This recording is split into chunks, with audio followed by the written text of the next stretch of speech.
السلام علیکم ورحمۃ اللہ وبرکاتہ۔ بسم اللہ الرحمن الرحیم۔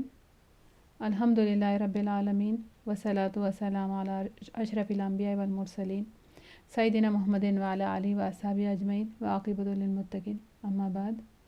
رب اشرح لی صدری ویسر لی امری واحلل عقدۃ من لسانی یفقہوا قولی۔ اللہم انفعنی بما علمتنی وعلمنی ما ینفعنی وزدنا علما۔ امام نووی، حدیث نمبر 26۔ ابو ہریرہ رضی اللہ عنہ سے روایت ہے کہ رسول اللہ صلی اللہ علیہ وسلم نے فرمایا، ہر دن جس میں سورج نکلتا ہے انسان کے ہر ایک جوڑ پر صدقہ واجب ہوتا ہے۔ واجب لازم۔ دو آدمیوں کے درمیان انصاف کرنا صدقہ ہے۔ کوئی پیدل چل رہا ہو، اس کو اپنی سواری پر سوار کر لینا یا اس کا سامان اپنے سواری پر لاد دینا صدقہ ہے۔ اچھی بات، پاکیزہ بات کہنا بھی صدقہ ہے۔ نماز کے لیے جانے والا ہر قدم صدقہ ہے۔ راستے سے تکلیف دینے والی چیز ہٹانا بھی صدقہ ہے۔ بخاری اور مسلم کی حدیث ہے۔ ایسے بہت ساری روایتیں ڈفرینٹ بکس میں، تو ہم وہ سب دیکھ لیتے۔ کچھ سم پورشن آف اٹ ریپیٹیشن لگے گا، لیکن ہم will just go through it any way. دوسری روایت میں یہی حدیث ایسی ہے، رسول اللہ صلی اللہ علیہ وسلم نے فرمایا، تم میں جو کوئی صبح کرتا ہے، ہر شخص جو صبح کے وقت اٹھتا ہے تو اس کے ہر جوڑ پر صدقہ لازم ہے، دینا ہی چاہیے۔ تو ہر بار سبحان اللہ کہنا صدقہ ہے، ہر دفعہ لا الہ الا اللہ کہنا صدقہ ہے، ہر مرتبہ اللہ اکبر کہنا صدقہ ہے، نیکی کرنے کہنا صدقہ ہے، برائی سے روکنا صدقہ ہے۔ یہ صحیح مسلم کی حدیث تھی۔ ایک اور روایت ہے، ہر نماز، روزہ، تسبیح یعنی سبحان اللہ، تکبیر یعنی اللہ اکبر، اور تحمید یعنی الحمدللہ صدقہ ہوتا ہے۔ رسول اللہ صلی اللہ علیہ وسلم نے فرمایا، انسان کے ہر جوڑ پر صبح کے وقت صدقہ واجب ہوتا ہے۔ تو جو مسلمان تھے کمپینینز، ان کو یہ بات بڑی مشکل لگی کہ اتنے صدقے ہر دن کہاں سے کیسے کر سکتے ہیں؟ ہر جوڑ، اگر باڈی میں اتنے سارے جوڑ ہیں ہمارے، ہر جوڑ پہ اگر ہم کو ہر دن صدقہ کرنا پڑا تو کیسے؟ اب روز بکرا، روز اونٹ، یہ تو پاسبل نہیں ہے، اور وہ میں بھی اتنا اناف بھی نہیں ہو ہر جوڑ کے لیے۔ تو وہ پریشان ہو گئے۔ تو آپ ان کی پریشانی دیکھ کر آپ نے رسول اللہ صلی اللہ علیہ وسلم نے فرمایا، تمہارا مسلمان کو سلام کرنا صدقہ ہے، پانی کا ایک گھونٹ کسی کو پلا دینا بھی صدقہ ہے۔ ایک اور حدیث ہے، رسول اللہ صلی اللہ علیہ وسلم نے فرمایا، بنی آدم کو، انسان کو 360 جوڑوں پر پیدا کیا گیا ہے۔ تو اس سے پہلے جو ہم نے حدیث پڑھی اس میں جوائنٹ کا ورڈ آیا، ادھر بون کا ورڈ آ رہا ہے، وہ جوڑ تھا نا، تو یہاں پہ ابھی بون کا ورڈ آ رہا ہے۔ اور یہ بھی حدیث میں ایک ایڈیشنل چیز ہے کہ اس میں نمبر آف جو جوائنٹس ہے وہ دیا گیا ہے کہ 360 جوائنٹس ہے، بونس۔ اور یہ بڑی امیزنگ بات ہے کہ سائنٹیفکلی کنفرمڈ فیکٹ ہے کہ ایوریج نمبر آف جوائنٹس، ایک دو ادھر ادھر ہوتے ہیں تھوڑے کچھ پرسن میں، وہ ایکسیپشنل، لیکن ایوریج جوائنٹس جو ہے ان کا جو نمبر ہے یہ 360 بتایا جاتا ہے سائنٹیفکلی بھی۔ تو اگر کوئی ہم سے خود کہتا ہے نا کہ خود اپنے جوائنٹس کاؤنٹ کرو یا گنتی اس کی کرنے لگ جاؤ اور بتاؤ کہ کتنے جوائنٹ ہیں، تو ہم نہیں کر سکتے تھے۔ پاسبل تھا ہمارے لیے کرنا، امیجن کریں، کیونکہ آپ کو پتہ ہے کہ باڈی میں جو سب سے چھوٹی ہڈی جو ہے، جو سب سے چھوٹا بون ہے، پتہ ہے کہاں ہے؟ کون سا ہے؟ کان کے اندر۔ کان کے اندر جو ہے اس کا نام، اس کو سٹرپ نام اس کو کہا جاتا ہے۔ تو یہ کان کے اندر ہوتا ہے اور اس کا سائز اتنا چھوٹا ہے، یعنی 3 mm سے 3 mm by 2.5 mm ملی میٹرز، اتنا چھوٹا سا ہوتا ہے۔ اب یہ کس کو پتہ چلتا تھا کہ وہ بھی بون ہے؟ تو اس بون کے بارے میں جو سائنٹیفک کمیونٹی ہے، مانا جاتا ہے کہ ان کو خود 1546 میں نا یونیورسٹی آف نیپلز جو ہے اٹلی، ان کے سائنس ڈپارٹمنٹ میں پہلی بار اس کو کنفرم کیا گیا تھا۔ تو سمجھو کہ آج سے اب جو ہمارا جو سال چل رہا ہے، اس سے صرف 475 ایئرس پہلے ان کی یہ ڈسکوری ہوئی ہے، جبکہ رسول اللہ صلی اللہ علیہ وسلم نے یہ بات unless and until